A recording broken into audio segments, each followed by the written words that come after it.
figure out here in a second. All right. So what if you could invest early in the companies that are bringing people back together after a decade of digital isolation? You will discover today how the convergence of post-pandemic reconnection needs and rapid AI adoption is fueling a massive market shift toward authentic human experiences across 5 key investment areas. From social sports platforms that rebuild community to advanced wellness tech that puts elite performance tools in everybody's hands. Alumni Ventures Sports and Humans First Syndicate has made investing in this underserved market accessible through our proven co-investment model, where you can access our deal flow and invest deal by deal with no fees to join and no obligation to invest. Back only the companies that resonate with you. Investing in human connection isn't just smart investing, it's about supporting the entrepreneurs who believe that technology should enhance rather than replace real-world experiences. Everyone knows the drill. Scan the QR code shown today during your presentation at any point to get started and begin your venture investing journey. And now, Keaton, the floor is yours. Hi, everybody. I'm Keaton Ville with Alumni Ventures. I'm here to talk to you today about our exciting Sports and Humans First Syndication Club. This is an evolution of our successful sports fund as we look to broaden our thesis to incorporate all of the Humans First investing that's taking place right now. I'll start with a little story. You can tell that I'm coming here with a little bit of a red face. This is from Sun yesterday. And I think I was on a trip yesterday with some friends to golf and catch up. And it really, as I was driving home, it reminded me of the importance of humans first and why I've been focusing on that as an investment area for myself. This particular trip, I caught up with a friend that I've known since middle school. We actually played middle school and high school football together. We haven't connected for over 15 years. But we were able to spend a day golfing with each other. He brought some new friends that I hadn't met before. And while this trip wasn't facilitated through technology, I know these things are taking place everywhere. And it reinforced to me the importance of humans first and why this is an important lens for us to be looking at for investing purposes. I'll get into that more throughout the presentation, but really know that this is informed by a lot of our personal experience and understanding why human connection is such a valuable thing, especially in this time right now of technology growth. So before I get started, let me pause and remind everybody that we are speaking today about Alumni Ventures and our views of the associated investing landscape. This presentation is for informational purposes only and is not an offer to buy or sell securities, which are made only pursuant to the formal offering documents for the fund or the syndicate. So a brief introduction. Like I said, my name is Keaton Ville. I come to investing through an interesting background. I actually started my career in sports. I was an athlete, played basketball at the University of Wisconsin, really built my life around sports at that point. And as you can see at the bottom here, I actually got my undergrad degree in kinesiology. I wanted to be a Phi Ed teacher and coach. So sports has always been a foundational part of my life. It's how I've made all my connections. Had a professional career overseas in Europe after I played at Wisconsin. Another really informative experience for me, talk about a humans first lens, being put in a different country with only really a basketball skill set to rely on, and then having to grow a social network from there. Very influential in my life, very foundational in my life. It really provided a lot of value for me. When I moved back to the States, I got involved in venture capital. That's a story for a different day, but Alumni Ventures has always played a big role in that. Throughout my experience, I've worked with Alumni Ventures. I worked for corporate venture capital at American Family Insurance. Done a lot of different stuff, but made my way back to sports in recent years, and it's been fantastic to be back in this environment. Sports has been a exploding venture segment the last couple of years, and I truly believe it's only the front door to a much larger point of view that for me, sports has always been not just the sport itself, but the human connection that comes with it. And so that really informs a lot of what we're going to talk about today. So a little table setting for those of you that are new to Alumni Ventures or haven't seen us before. Fantastic firm, founded about 10 years ago, 2014. The original goal was to offer very smart, simple venture portfolios to our customers. And our customers are actually almost all accredited individuals, which is pretty rare in the venture landscape. We've raised over $1.4 billion of capital from over 11,000 individuals. Again, huge number in this industry to do that at this scale. And we are, a very active investor. So over 1,600 portfolio companies at this point in time. We are one of the most active venture firms in the world, and actually have kind of been known for our activity level in the VC landscape. I'll get into a little bit more of our model and how that's possible in a few slides forward here. We are headquartered in Manchester, New Hampshire, but we have offices in Boston, New York City, Chicago, and Silicon Valley. So a little bit about our trophy case. As a former athlete, this is one of those funny things where I know all the great players I played with, they have a trophy case and they use it more for motivation. And I think that's one of the cool things here. We do the same. It's great to look at these accolades, but we certainly use it more for motivation than for resting on our laurels. So, a couple ones that we are very proud of. You see the top center there, CB Insights, which is a very popular venture publication, listed us as the top 20 VC firm in 2024. PitchBook called us a top 3 most active by their data in 2018 to 2024, so very consistent performance for us. And again, that's facilitated by our model, which our model is strictly co-investing. So regardless of what area we're looking at, we only operate as a co-investor. This allows us to not fight for the best deals, but actually collaborate in the best deals, following some really sensational investors, and that's how we're able to achieve this volume. One of my personal favorites is in the middle left here, which is founder-friendly investors. I think a lot of us at Alumni Ventures, we share the philosophy that the entrepreneurs are the true superstars of this industry, and the venture capitalists, we're here to support them, and to be noted as a founder-friendly investor is very important for us. That's a lot of the value we want to provide. One that's not listed on here because it actually came out since this deck was created is Time Magazine just recently listed us as a top 20 VC firm as well. Huge honor. We're on a list with some of the most notable firms in the industry.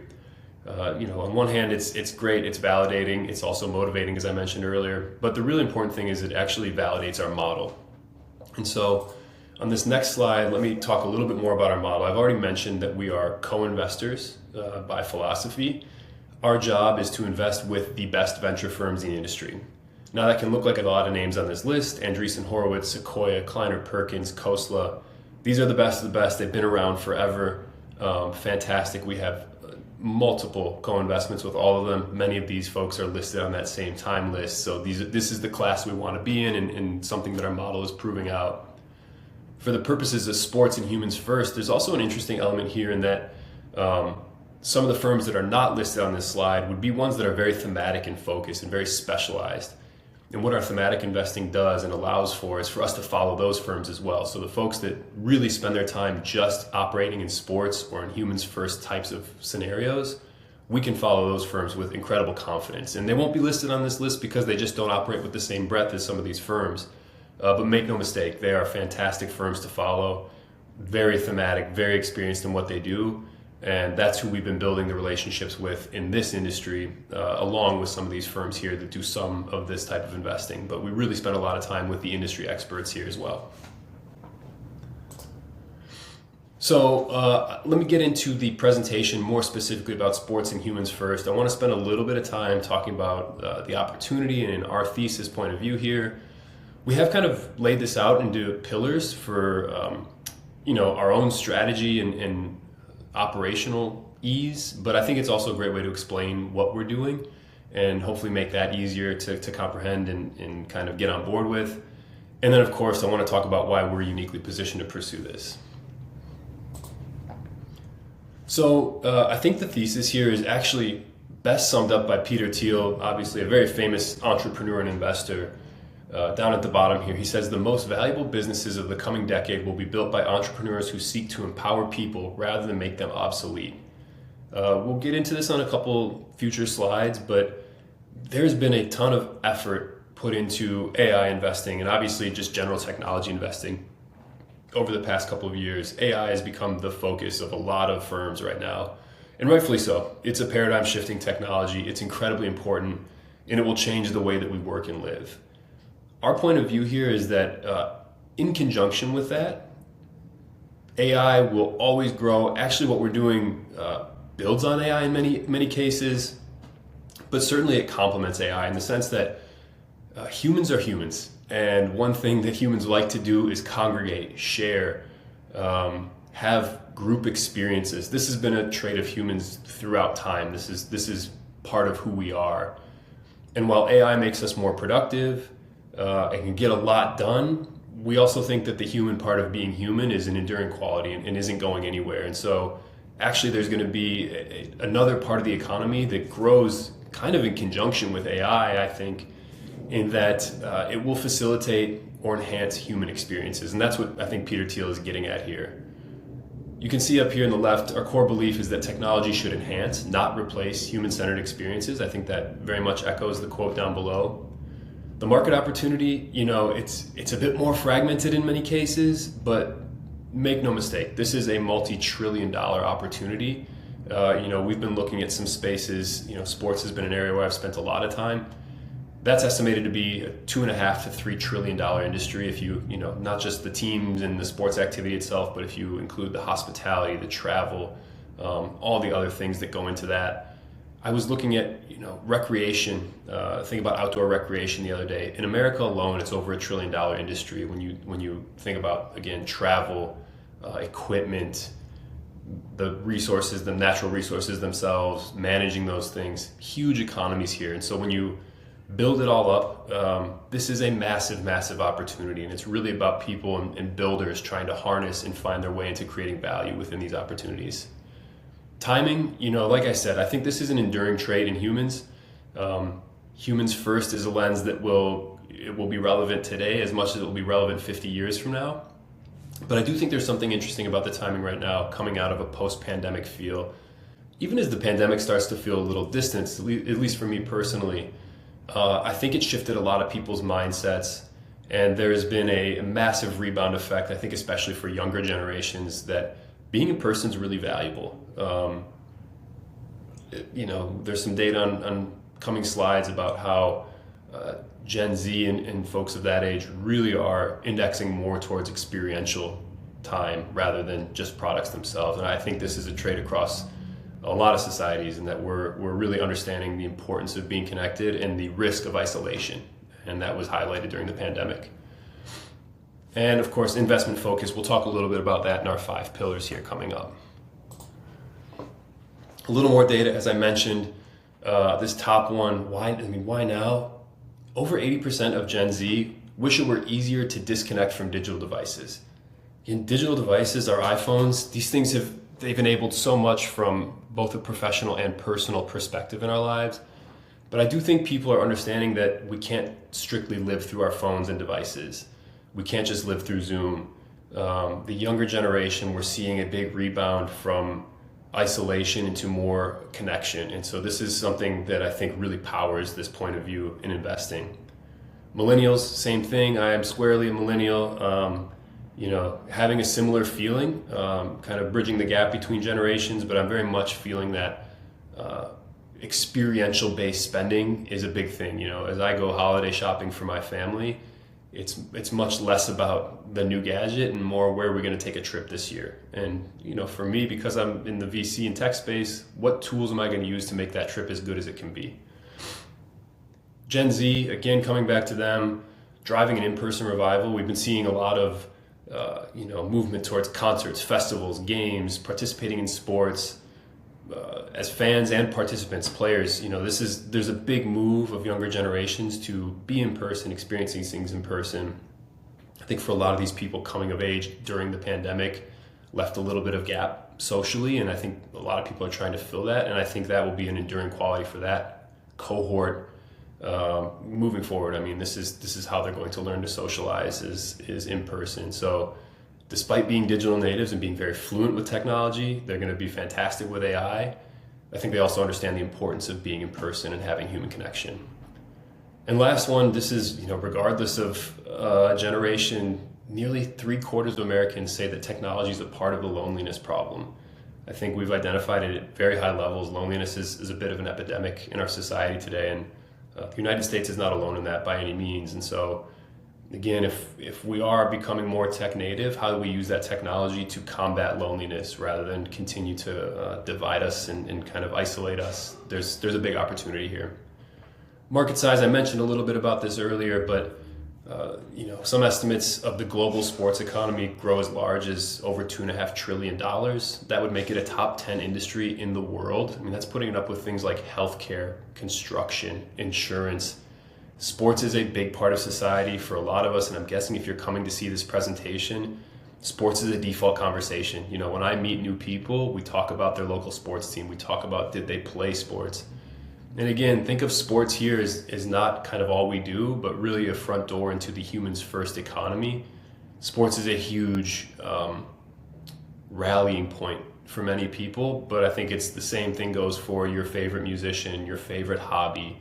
Do you like to play board games? Do you like to,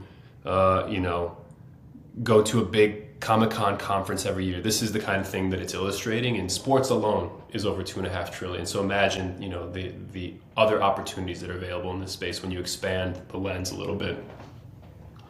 Specifically speaking about early stage tech or kind of the venture economy, 2024 was a banner year for sports. So M&A was at $68 billion in 2024. That crushed the previous record. This segment of the economy has really been taking off lately. We see the same thing starting to happen in the early stage investments, so more capital being placed in early stage companies. I think that is just a bellwether of, this is being seen as a really important segment of the economy, and the activity taking place now is indicative, I think, of what's going to continue to build some momentum in this industry. And then we did reference here Strava, just one company, but 120 million users across 90 countries, 25% year-over-year growth.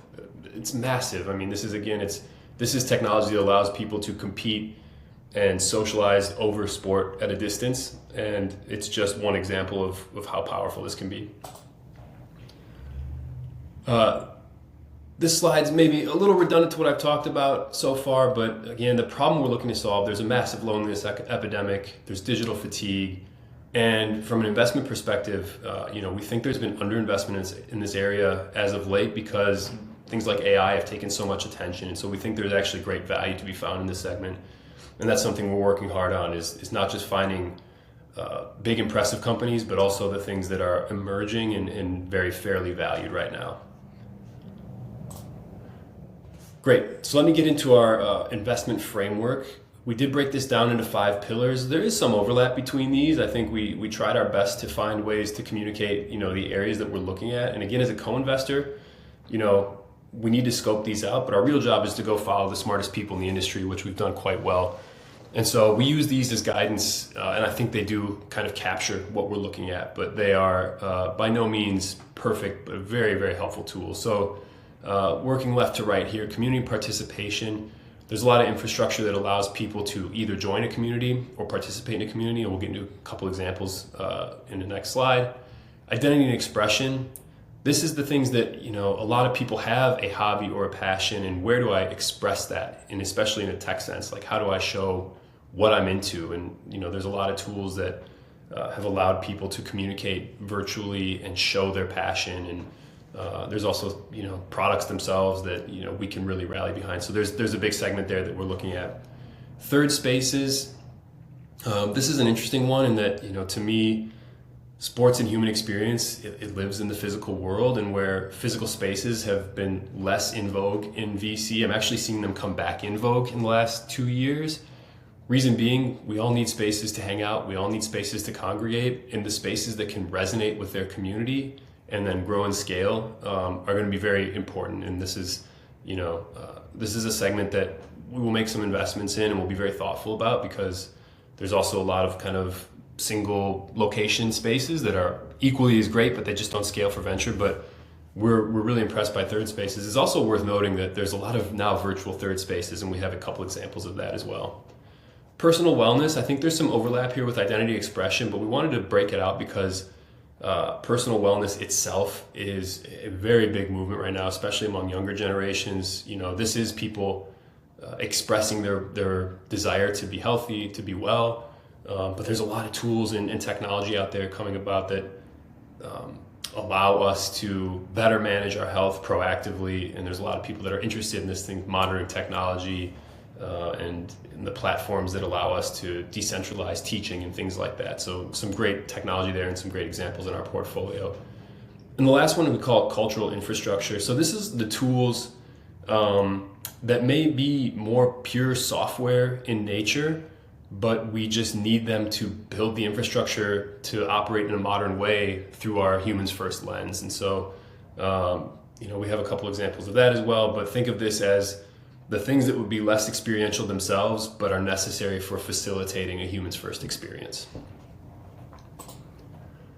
So let's dive into each of these pillars in a little more detail. So pillar one was community and participation. I have 3 examples here from our portfolio. We're very proud of all 3. These are fantastic companies. So let me just kind of go over what this encompasses. So we invest in the infrastructure powering multiple cultural participation. Social media has changed a lot about how we participate. And actually, sports has really been a big accelerant to the adoption of social media. If you look at things like Twitter and Facebook and you name it, Instagram, actually sports is one of the things that always helps usher those technologies to market. And so it's no surprise that we have something like Blue Sky here. Blue Sky is a social media network that was actually started by the former Twitter team. But it's meant to be a deviation from Twitter as it stands today, a little bit cleaner experience, decentralized so that it doesn't feel like there's a single owner of the platform. It's really community owned and built. This has been taking off. At last count, they had over 33 million users globally.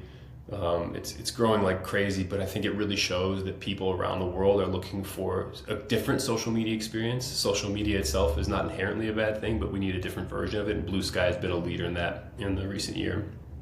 Sleeper was a very early Alumni Ventures investment. Actually, the first fund ever created at Alumni Ventures included Sleeper. This is a fantasy sports platform. It's growing to a broader social sports platform, but really built on fantasy sports. Sleeper has quickly become one of the giants in the fantasy industry. It actually is larger than Yahoo and ESPN in terms of total users, and I think that's combined. So, talk about a platform where people come and congregate. I mentioned my golf trip yesterday. My buddy there told me that he's been doing the same group of fantasy players, 20 fantasy players, for the last 15 years since we graduated college. And so something like Sleeper really allows that to take place. I can get my friends together. We can share that moment. We can do it across the season, and have a fun time. Sharing the hobby of fantasy football, fantasy basketball, what have you. And Sleeper is a platform that's facilitated that incredibly well. And the last one here is a newer company called FanStake, and this is built out of the NIL movement taking place in college sports right now. So FanStake allows college sports fans to actually put a stake on their favorite teams and players. And the example here is, say I'm a University of North Carolina fan, and there's a up and coming high school recruit. Our fan base can actually stake their own dollars on enticing that recruit to our school. And so I think about this as like a very participatory platform, allowing fans to show their fandom and participate in this recruiting process that was historically left to just the coaches in the athletic department. The mechanism here, if that particular recruit doesn't come to our school, we all get our stake back. If they do, that stake turns into an NIL contract, and that money flows to the athlete. And so really taking advantage of a new mechanism here, but talk about a novel participatory concept. Like, I think FanStake can become a really interesting tool for programs, college sports programs, and for the athletes themselves. Really interesting mechanism to activate these incredibly passionate communities of fans. So hopefully this helps illustrate a little bit what we mean by community and participation. A lot of tools that allow for participation, allow for people to show their allegiance to something or desire to participate in something, and obviously more out there, but these are some really standout examples from our portfolio. The next pillar is identity and expression. So this is the ability to self-express. I think it comes in many different ways. People, are fans, people create their own art, people create their own experiences, but there's a lot of platforms that facilitate those things. So I'll mention 2 here. On the left, you see a company called The Realist, really fantastic company if you're looking for holiday gifts, like one of the most unique platforms out there. The Realist identified that there's a real problem with authentication in the memorabilia industry. Multiple billions of dollars lost every year on poorly authenticated or unauthenticated memorabilia. And so they've created a system that is both tech-enabled but also very human-centric to ensure the provenance of any items on their platform. And so they actually have spotters and technology in arenas, at events, to ensure that the memorabilia they're getting is real, and then they can facilitate the auction or sale of that on their platform. Something really cool here, well, first of all, if you check out the items on their website, you'll find just some of the most unique stuff out there. Game-worn jerseys and kind of odd trivia. They had a rake that was hit at a recent golf event and led to a shot that went viral, bounced off the rake, went towards the hole. They actually have that rake, authenticated it, selling it on their platform. So like kind of this interesting mix of products. But what's really cool is because of their ability to authenticate everything, they open up a secondary market that's been kind of unavailable at scale in memorabilia, and the memorabilia industry is exploding right now. And so I think to be one of the leading platforms in not only initial transactions but secondary transactions will be big for them. And then I'll go to the one on the right here, Cohort. So this is a place for artists, usually smaller, lesser known artists, to create their art and sell it. And this is very similar to like an Etsy or something that's grown to be so big, in that this is an outlet for people to share their craft. And I think that's a very fundamentally human experience. And so not only can we share our craft, but if I'm a fan of an artist, I can go purchase them and purchase their work and support them. A very human transaction that's been going on since the markets of the early days of civilization. And so Cohort is a company that can provide that experience and allow even small artists to participate in that economy. Next, I talked a little bit about third spaces.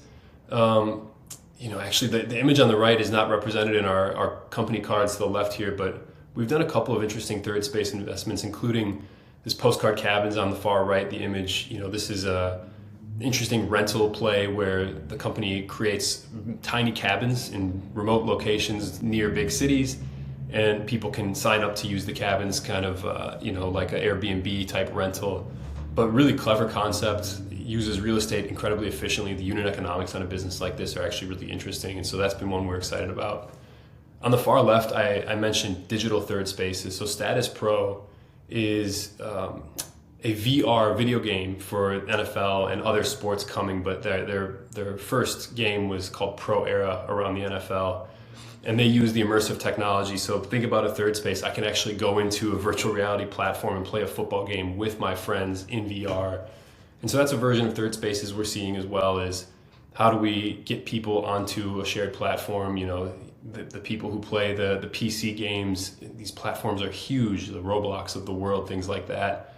To me, that's very much a third space experience. This is, we think of third spaces as, you have your work life, your home life, and then people typically have a third space where they spend a good chunk of their time. It can be video games, it can be digital platforms, it can be out in the woods in a tiny cabin, but there are a lot of spaces where people tend to congregate, and there are the companies that are creating the places to go. And so we've got a couple of really great ones in our portfolio that are representative of this philosophy.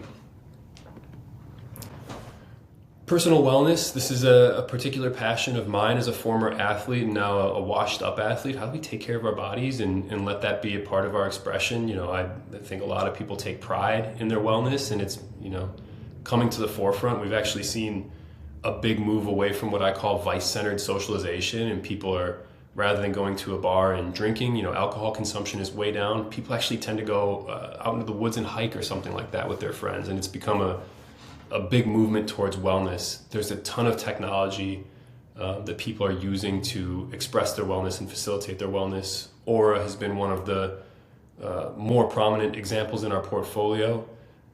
It's a smart ring with embedded sensors that can measure things from blood pressure to body temperature. It came into prominence during the NBA bubble back in 2021, 2020.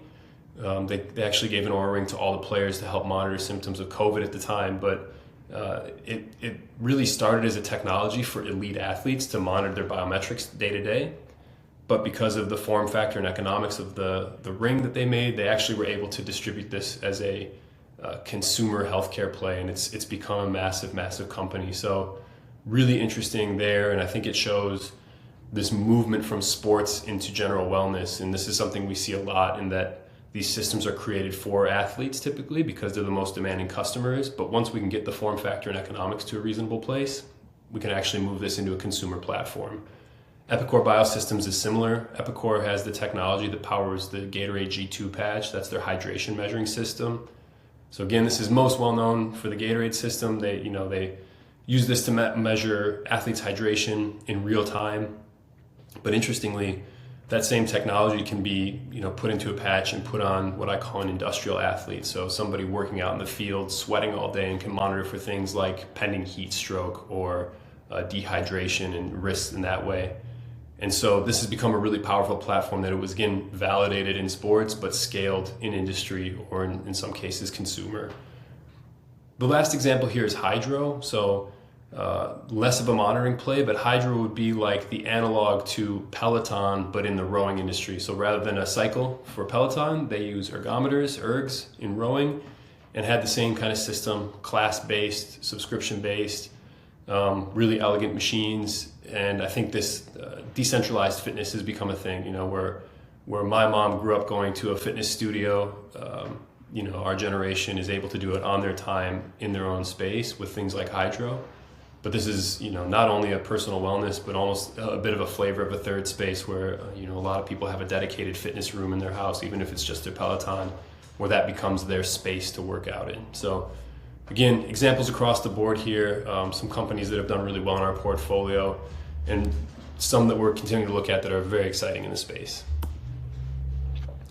Last one, like I said, it's a bit of my catch-all, but I call it cultural infrastructure. So this is the companies that build the backbone of some cultural stuff. One thing I always try to remember is that sports, as much as it's a performance-based industry, it's really an entertainment medium at the end of the day. So we also do a lot of stuff in media and entertainment here.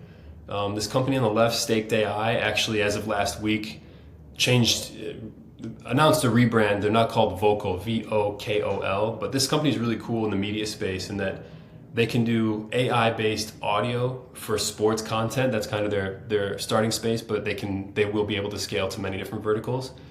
But they can do generative AI audio. A lot of platforms are doing that, but they actually have a unique platform that mimics what would be kind of authentic vernacular and tone in sports. So, if I live in Boston, the sports fan listens to content much differently than a fan in LA, for instance. Different teams, different styles, different tones.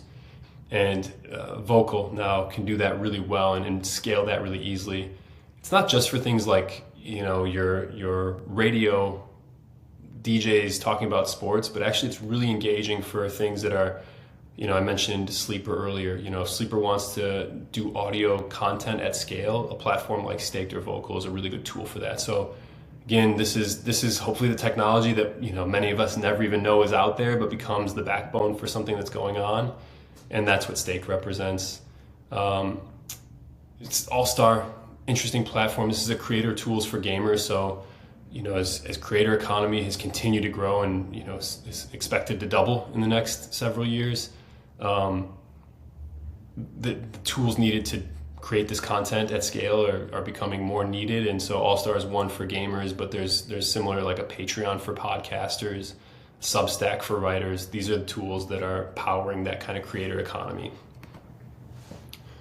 So quick summary, we think this is really about coming back to that human experience. So we kind of listed some things at the bottom. We want to go from a passive experience to a participatory experience. From digital first into more of a hybrid, how do we facilitate some in-person activity?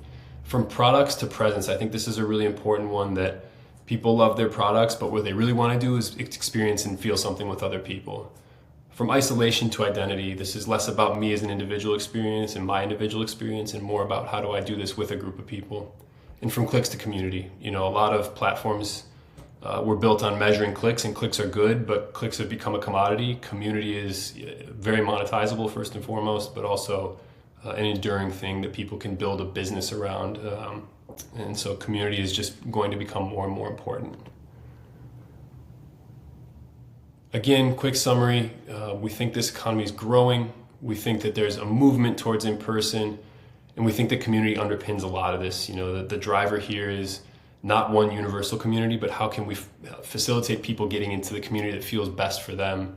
From a business perspective, we also think this allows companies to take a bigger advantage of, owning a share of wallet, demanding higher prices, higher margins. There's some great kind of underlying economic moves here as well.